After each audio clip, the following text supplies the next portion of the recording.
हमनी के संस्कृति, हमनी के संस्कार सदा रहे हमनी के साथ। भारत के महान ग्रंथ और काव्य सब के संपूर्ण संकलन सब्सक्राइब करें तिलक।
राक्षस जल्दी प्रकट होखा, प्रकट होखा, प्रकट होखा, प्रकट होखा, प्रकट होखा।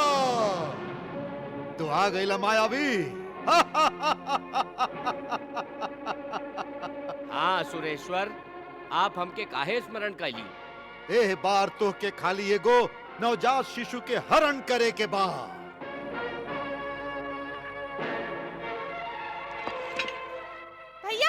भैया, भाजी, भौजी उठा, कौनो राक्षस प्रद्युम्न के लेके उड़त जा रहल ह। भैया उठा, कौनो राक्षस प्रद्युम्न के लेके उड़त जा रहल ह। अब हम द्वारिकाधीश के पहुंच से दूर आई, अब हमके केहू ना पकड़ सकेला।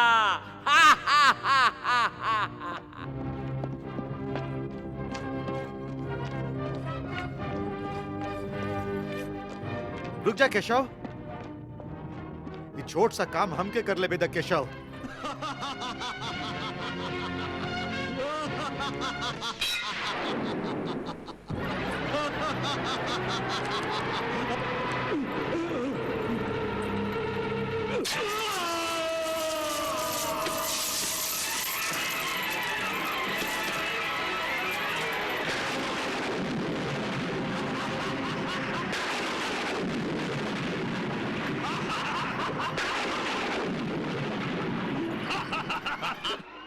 क्या बा महाराज? प्रलयासुर, तो द्वारिका जा और वासुदेव कृष्ण के बेटा के हरण करके हमरा पास ले आवा। जाओ ना क्या सुरेश्वर?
अरे के हो बा?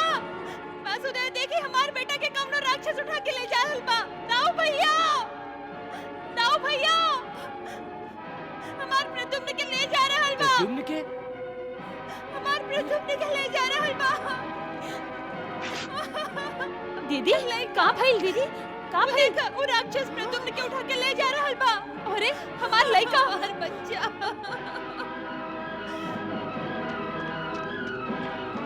दीदी, दीदी, ये का हो गइल? क्या मंदी, वो देख राक्षस हमार लइका के ले जा रहल बा। द्वारकाधीश, बचाओ। रुक जाओ दुष्ट, रुक जाओ।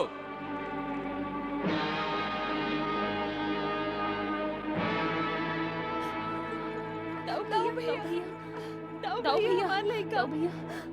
हट जो हमार रास्ता से, ना तो हमार पैर के नीचे आ गई ले तो धरती में धस जाइबे, धरती में। अरे दुष्ट दानव, छोड़ दे हमार प्रद्युम्न के, छोड़ दे, ना तो हम तो के जीवित ना छोड़ब। तुहार भलाई यहे में है कि तू रुक जो, तू हमके रोकबे। हाँ हम रोकब तो के हम। रुक जो दुष्ट, रुक जो, हमके क्रोध मत दियाओ। यदि हमके क्रोध आ गई तब तोहार जीवन संकट में आ जाई। अरे मूर्ख मानव, तू ए दानव के मृत्यु से डेरावत रे। मृत्यु तो हमार दासी है, दासी। अरे दुष्ट घमंडी दानव, लागता तो के अपन बल पर बहुत घमंड बा। हाँ, हम तो के आखिरी चेतावनी दे रहल हई, हमार लइका हमरा हवाले कर दे। लइका तो हम तो के ना दे। यदि तोहरा में साहस बा तो आके लइका के छीन ले। लागता तू ऐसे न मनबे, तो के मजा चखावे के ही होई। अरे तू का हम के मजा चखाइबे, हम तो के ही मिटा देत हई।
दीदी, दीदी देखी, आपन प्रद्युम्न बच गई। सब ठीक हो जाई दीदी, देखा सब ठीक हो गई है। दीदी सब ठीक हो गई है। देखी देखी दीदी, आपन प्रद्युम्न बच गई है। दीदी, दीदी होश में आवा।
असंभव असंभव असंभव।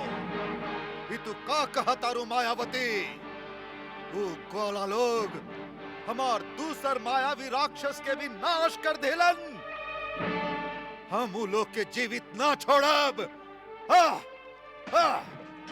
आह! आह!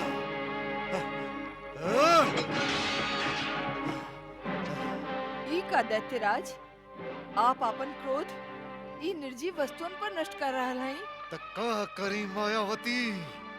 हमार क्रोध के ज्वालामुखी फटल जा रहल बा। हम क्रोध के अग्नि में जरत हई। यदि हम अपन क्रोध के ऊपर ना उतारी तो हम पागल हो जाई, पागल। हाँ।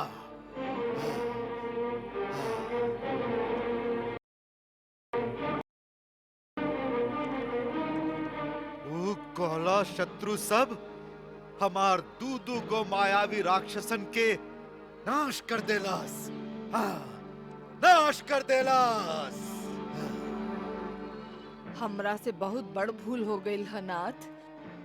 हम कृष्ण जैसन शत्रु के इतना तुच्छ समझ लेहली कि ओकर सीना से ओकर करेजा निकाल लावे खातिर आपन दूगो साधारण राक्षसन के दाव पर लगा देहली। मायावती,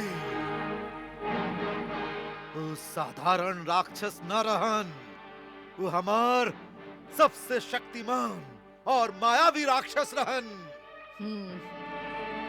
जिनका शत्रु लोग चिटियन के लेखा मसल डरलन।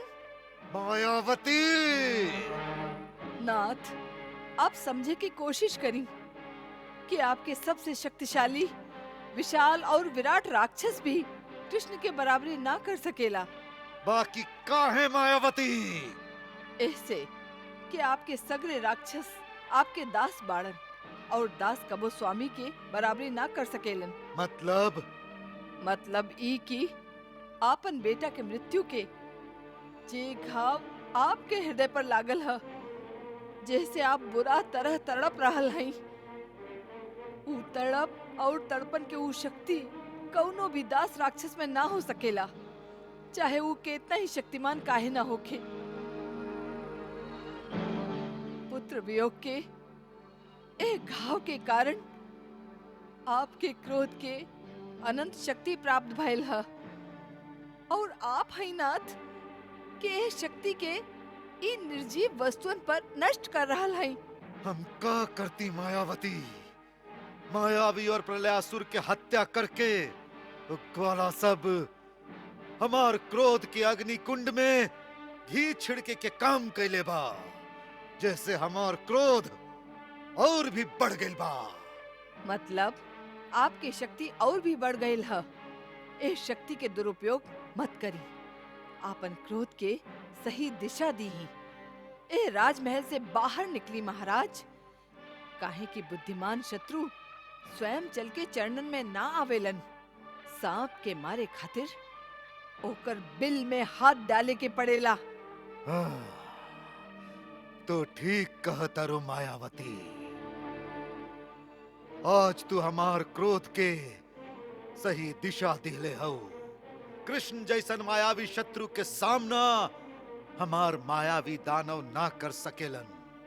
अब हम स्वयं शत्रु के राजमहल में घुस के ओकर बेटा के हरण करब और तोहरा सामने यादवन के कुल दीपक के बुझा दे। हाँ। नारायण नारायण नारायण नारायण नारायण। देवी रति, आज आप अनायास से प्रसन्न हो रहा हैं।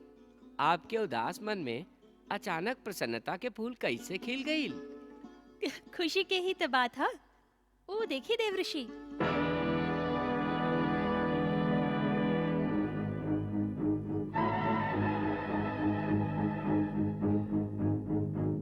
देख रहल है ना ओ समरासुर के?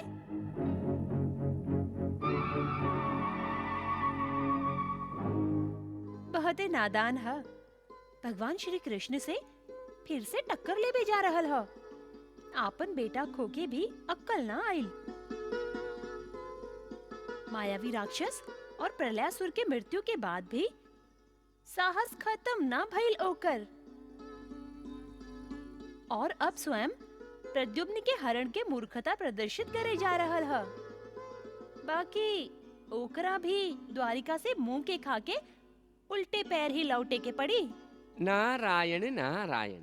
देवी रति, शंबरासुर के मायावी और देवी शक्ति से आप भली भांति परिचित नहीं थी। सैकड़ों राक्षस और दानवन के मृत्यु के बाद ऐसन भयंकर राक्षस के जन्म होखेला। आप होकर मायावी शक्ति के कम मत समझी। ऐसन मायावी शक्ति तो मायावी राक्षस प्रलयासुर के पास भी रहे मुनिवर। ओकर अंत तो आप देख ही चुकल हैं। कैसे चींटी के लेखा कुचल और मसल दिहल गई रहे। नारायण, ऐसे कि उन दोनों के पास दिव्यास्त्र के ऊ शक्ति न रहे जे असुर राज शंबरासुर के पास है। दिव्यास्त्र शंबरासुर के पास दिव्यास्त्र की शक्ति है? कहवा से मिलल ई शक्ति? कैसे प्राप्त भइल ई अस्त्र? के दिहलस ई वरदान? नारायण नारायण, बतावत हैं देवी, बतावत हैं। आप व्याकुल होके एगो प्रश्न में कई गो प्रश्न पूछ रहल हैं। जल्दी बताई मुनिवर, जल्दी बताई। ऊ अस्त्र है मुग्दर। मुग्दर? हाँ देवी, मुग्दर, जे युद्ध भूमि में आपन शत्रुअन पर काल दंड के लेखा प्रहार करेला। एक बार शंबरासुर माई पार्वती के प्रसन्न करे खातिर और वर प्राप्त करे खातिर कई बरिस तक कठोर तपस्या कैलस और अंत में आपन तपस्या में लीन होके जब वो आपन माथा माई पार्वती के चरण में बलि स्वरूप अर्पित कैलस, तब माई ओकर तपस्या और श्रद्धा के फल स्वरूप प्रकट होके ओकरा के ई वरदान प्रदान कैली। माई प्रकट होई माई प्रकट होई। दर्शन दिही माई, दर्शन दिही माई, हमके दर्शन दिही माई, हमके दर्शन दिही माई, हमके दर्शन दिही।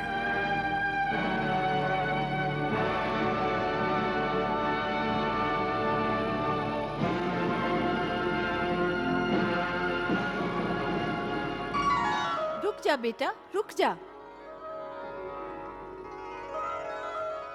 प्रणाम माई। आयुष्मान भव। माई, यदि आप हमके आयुष्मान होके के आशीर्वाद दे रहल हैं तो हमके ऐसन वरदान देही जैसे जब तक हम जीवित रही सर्वशक्तिमान होके रही। दुर्बल होके यदि लंबा उम्र पा भी जाई तो ओकर का लाभ? मांगो बेटा, तू वरदान में का चाहेला? कौन सा शक्ति चाहेला? माई, यदि आप हमके हमारी इच्छा अनुसार ही वरदान दे रहल हैं तो हमके वो मुग्दर दही जेकर प्रयोग से दानवन के युद्ध में आप शुंभ और निशुंभ के वध कैले रही। ओ, तो तू काल दंड के वरदान चाहता रह। ठीक है बेटा, हम तो के तोहार इच्छा अनुसार आपन मुद्गर प्रदान करत हैं।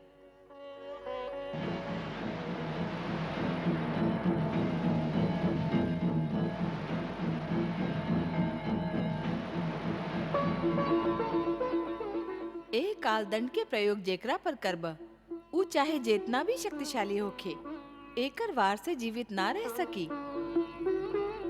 तथास्तु। बहुत बहुत धन्यवाद माई, बहुत बहुत धन्यवाद।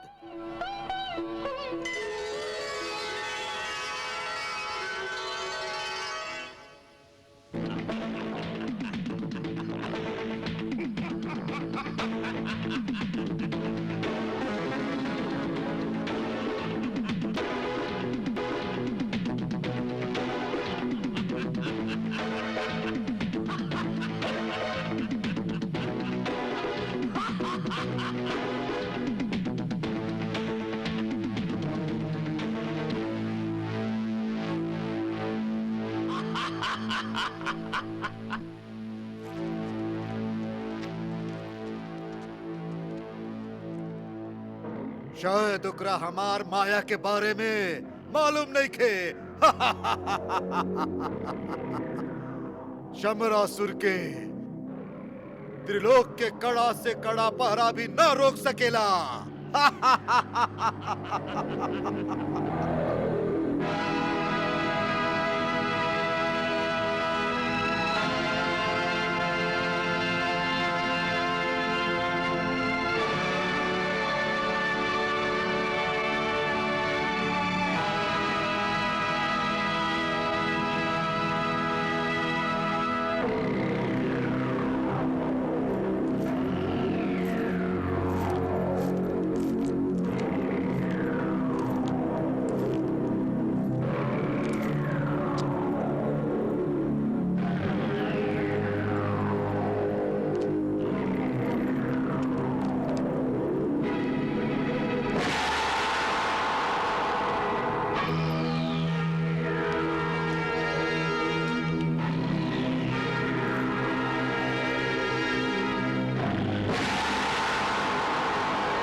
अरे अरे हमार राजा, अरे राजकुमार, अब तो सुत जा। हमार राजकुमार ये तरह से ना सुती। अच्छा, तो फिर ही कैसे सुती है?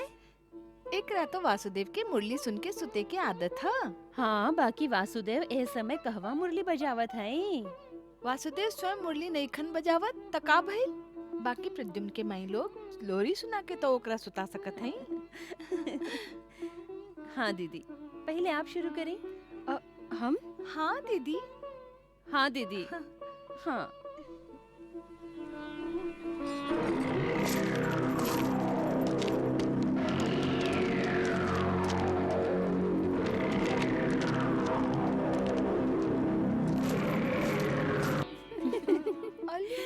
अरे अरे हमार राजा, अरे राजकुमार, अब तो सुत जा। हमार राजकुमार ये तरह से ना सुती। अच्छा, तो फिर ही कैसे सुती है? एक रात तो वासुदेव के मुरली सुन के सुते के आदत है। हाँ, बाकी वासुदेव ए समय कहवा मुरली बजावत है। वासुदेव स्वयं मुरली नहीं खन बजावत तका भइल। बाकी प्रद्युम्न के माई लोग लोरी सुना के तो ओकरा सुता सकत हैं। हाँ दीदी, पहले आप शुरू करें। हम? हाँ दीदी। हाँ दीदी। हाँ।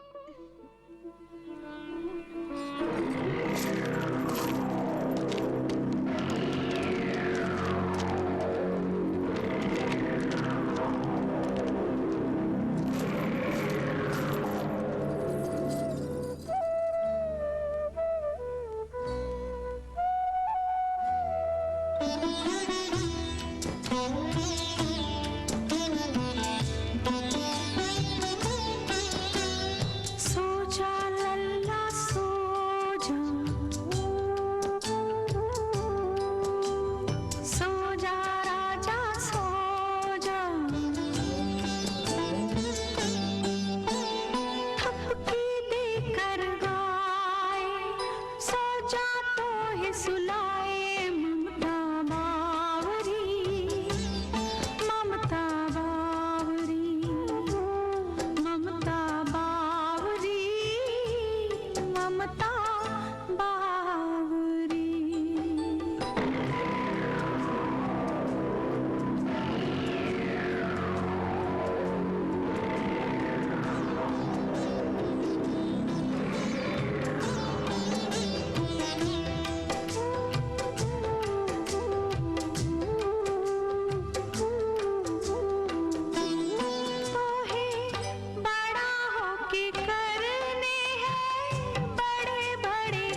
जाके राजकुमार सुतल ह।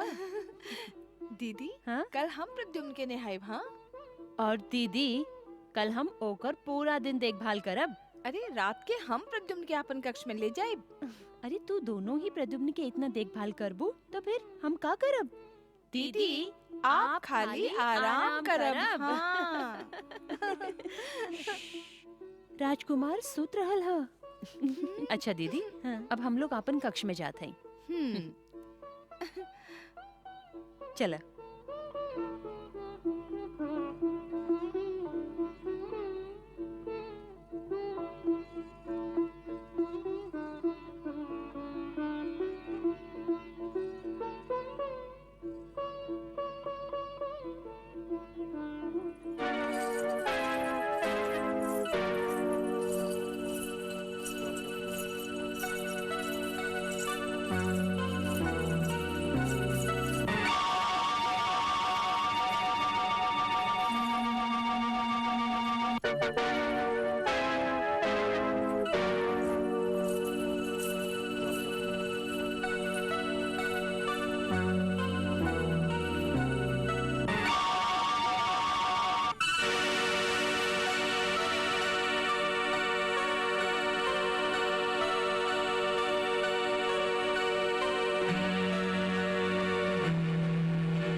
दासी, जी महारानी।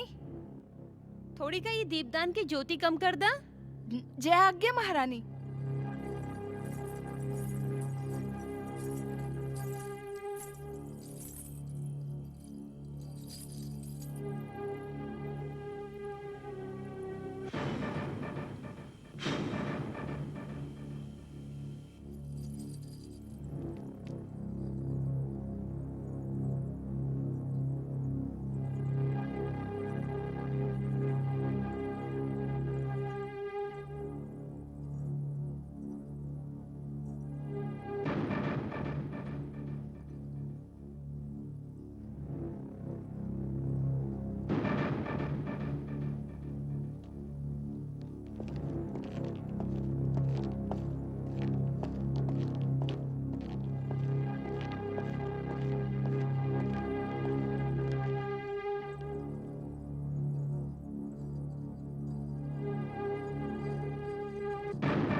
प्रतिहारी जी सब कुशल तो बाना?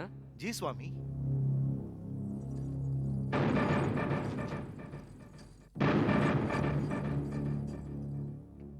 रक्षक लोग सतर्क रहा, कड़ा पहरा दा।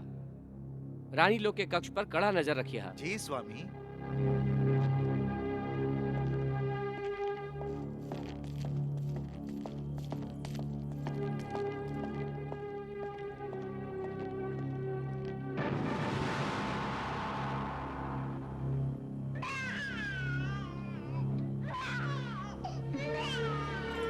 अरे रे रे रे, हमार बेटा सुत जा, सुत जा, हमार राजा बेटा सुत जा, सुत जा। का भइल?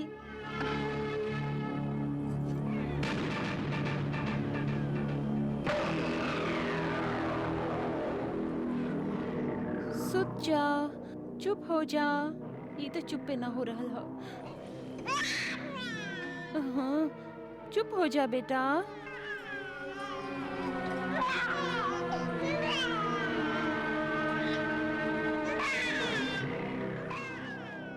दीदी, अरे सत्यभामा,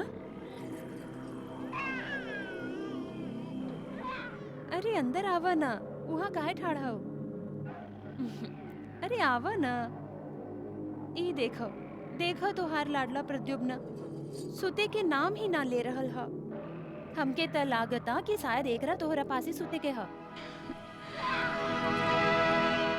अरे देख का रहल हऊ, अंदर आवा ना। देखो एकरा के शांत कर ना। आवा।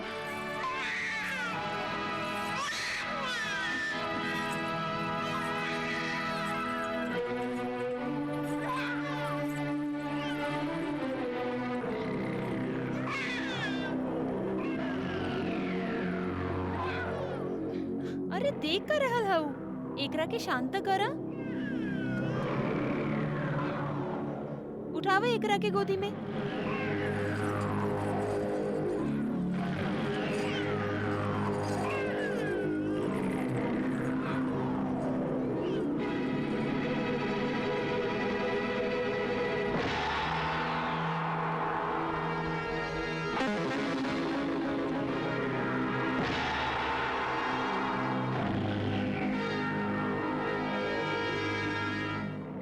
दीदी, हम एकरा के अपन कक्ष में ले जा रहल हई। हाँ ले जा, और ठीक तरह से ध्यान रखी है एकर। हाँ दीदी, आप चिंता मत करी, राजकुमार पर हमार ध्यान पूरा तरह रही।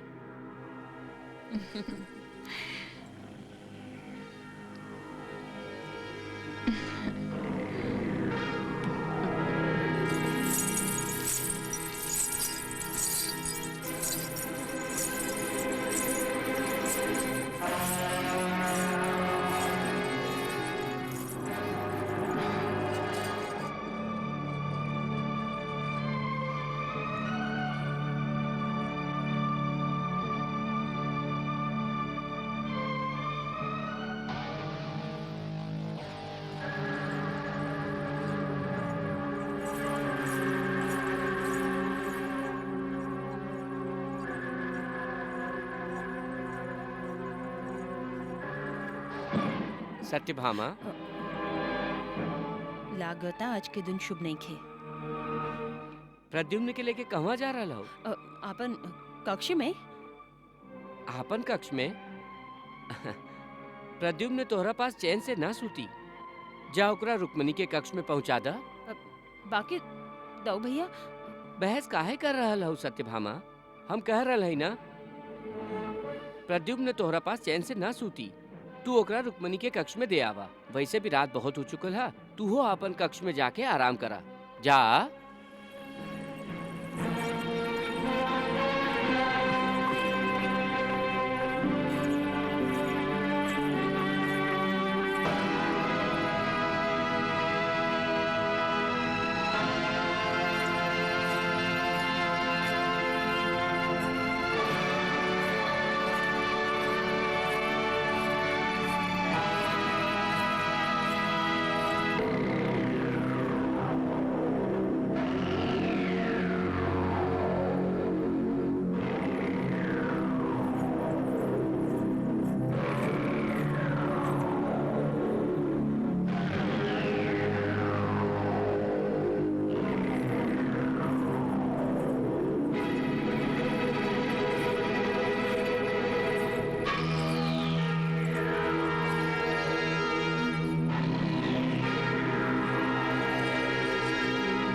प्रद्युम्न की आवाज लग रहा है। वो रो रहा है और दीदी सुत रहा है। नाना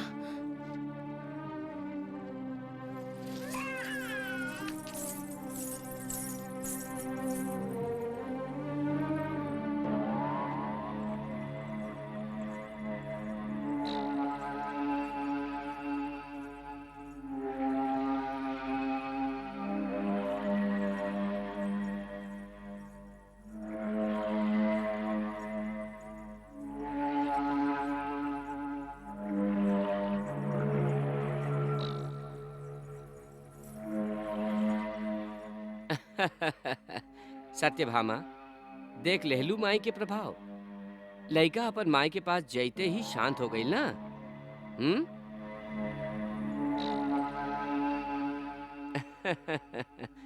जा जा, अब तू हो अपन कक्ष में जाके आराम से सूत जा। हम महल के पूरा सुरक्षा देखे के बाद ही अपन कक्ष में जाए। जा।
हमहू के इतना पागल है, हमके हर समय प्रद्युम्न के आवाज सुनाई देत रहेला और इहवा त ई सुत रहल है।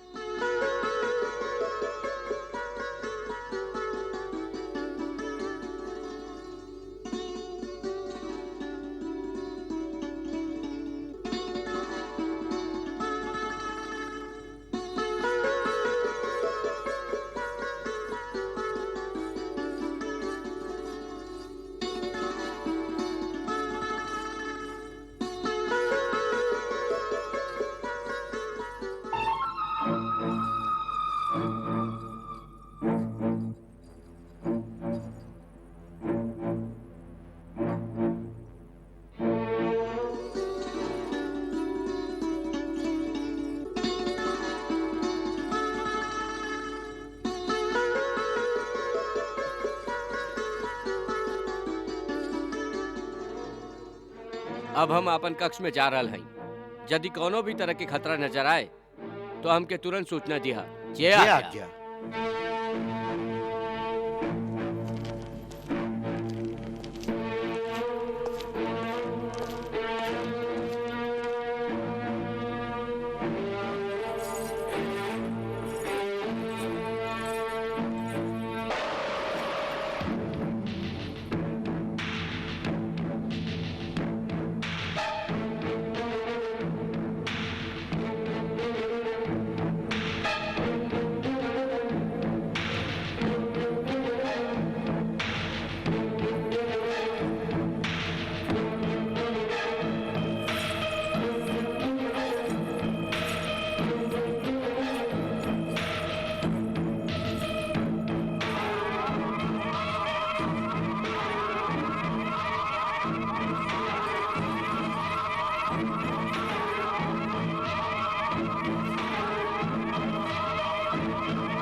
ए लइका, अब कुछ ही पल के बाद तुहार पिता वासुदेव कृष्ण और तुहार माई रुक्मणी दोनों रोई हैं।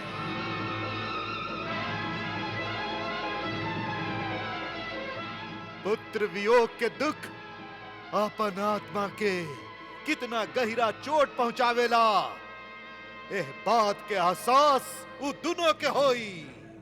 आज के बाद उ दोनों जीवन भर तुहारी याद में आंसू बहावत रही हैं। हा हा हा हा हा।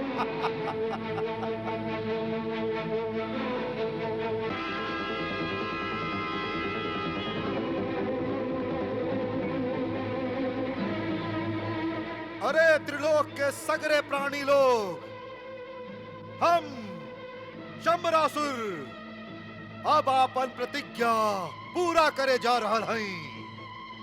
जे कृष्ण हमरा से हमार बेटा छीन लेले रहे, हमहू ओकर बेटा छीन लेले हई। जे कृष्ण हमार बेटा के वध कैलास, अब हम ओकर बेटा के वध करे जा रहल हई।